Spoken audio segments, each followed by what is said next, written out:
channel Fintu and you're watching WOW series, that is Wednesday on Wealth. I am Nidhi Manchanda, Certified Financial Planner and Head of Training and Development at Fintu. As we all are aware that yesterday our Finance Minister announced the budget, and we must say that the budget was progressive and growth oriented. So in today's video, we'll decode the budget for you, so stay tuned. First, let's understand what was the main focus of the budget this year. Well, the main focus of the budget this year was on infrastructure, capital expenditure and generating employment, which is a great step in the long-term economic development. Focusing on disinvestment targets, the budget document showed that the government aims to collect 65,000 crore from disinvestment in state-owned companies in 22-23. It's a big difference from 1.75 lakhs crore set out for 21-22. Economists had pegged the disinvestment target for the next fiscal year at rupees 1.2 to 1.5 lakh crores. Now what does this mean? So let's discuss our Fintu viewpoint here. The disinvestment target is lower than the market expectations and where the upcoming LIC IPO in fit in these scheme of things.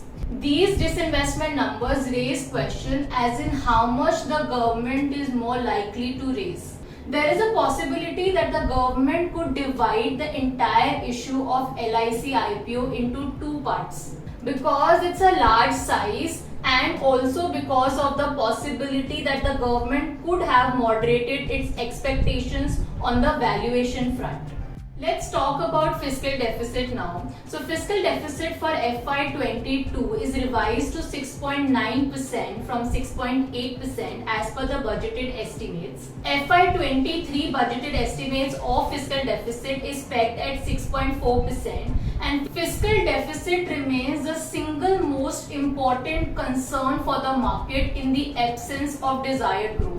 Equity markets corrected sharply from the day's high, but it recovered back quickly. This is despite the higher tax collections, disinvestment, and deficit remains at elevated levels. Moving on to the finance sector, so there were a couple of announcements here. The first one and the most important one was Emergency Credit Line Guarantee Scheme for small and medium-sized businesses to be extended to March 2023.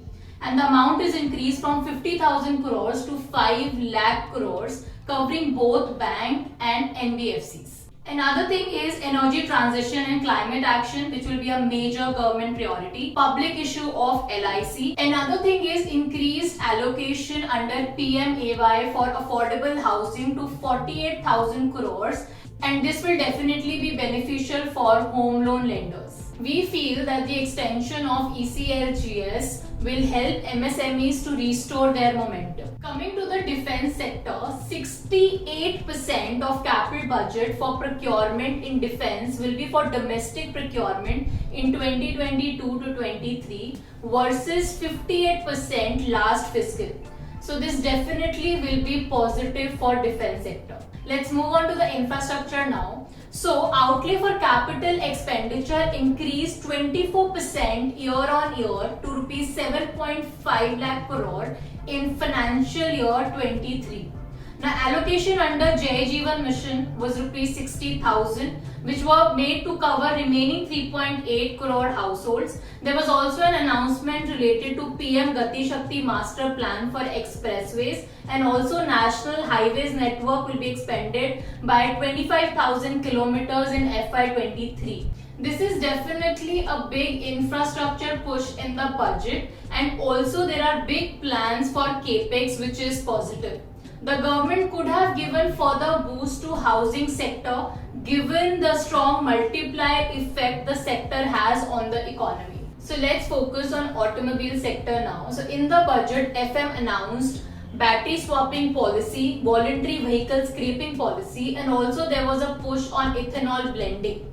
Now what does this mean? Battery industry got shot in the arm, and if you talk about two-wheeler EVs, that looks more empowered and it is ready for a change. Coming to railways, the government has decided to manufacture 400 new energy efficient Vande Bharat trains over the next 3 years. In Fintu's view, IRCTC could be the major beneficiary for this. So This was the brief decoding of the budget, but to give you an overall view on the economy as well as a market outlook of this year as well as the upcoming years, we have a special guest with us, Ms. Nisha Harshekar, and she is the head of equity desk at Fin2.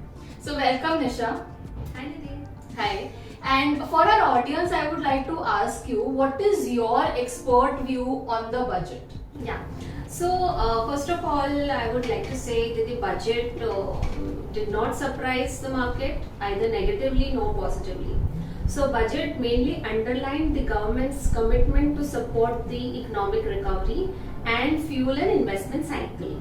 The focus on the budget was largely on infrastructure development through higher capital expenditure and unleashing animal spirits in the private sector to fuel a multi-year economic recovery. So the budget basically underlines the importance of significant investment in green, renewable energy and electric vehicle ecosystem to fight climate change. So accordingly, the government will issue green bonds to fund green infrastructure projects to reduce the economy's carbon intensity. Thank you so much for your inputs. Also, we would like to know what is your market outlook for this year and also for the next 2 to 3 years. What do you think how the market will perform? So yeah, Nidhi, so I would like to say that rather than the measures that are announced in the budget, it is things that are not done in the budget which has enthused the market. So firstly, the government has avoided populism ahead of the state elections, but it has enhanced its focus on the productive expenditure. So this budget was expected to be a populist budget by most of the market participants. So it has gone against. Secondly, it has avoided temptation to tax the rich, and no additional tax burden has been imposed on the middle class. Thirdly, the government has not tinkered with the long-term capital gain tax this year also and has largely kept the income tax regime stable. So, and importantly, I would like to say that the government has not taken any aggressive stance on fiscal consolidation. So, we expect that the markets will now revert back to corporate earnings and what the Federal Reserve has to do with the interest rate cycle. We retain a positive view on the Indian economy and equity markets for the next few years. Our top picks will be L&T, Tata Power, Ultratech, ICICI Bank, SBI, Tata Motors, Tata Chemical and Britannia Industries. Thank you so much, Nisha, for sharing your insights. Also, everyone would now know the top picks as well. So if you are planning to invest into the stock market, you know which stocks to watch out for. So thank you so much for that recommendation as well.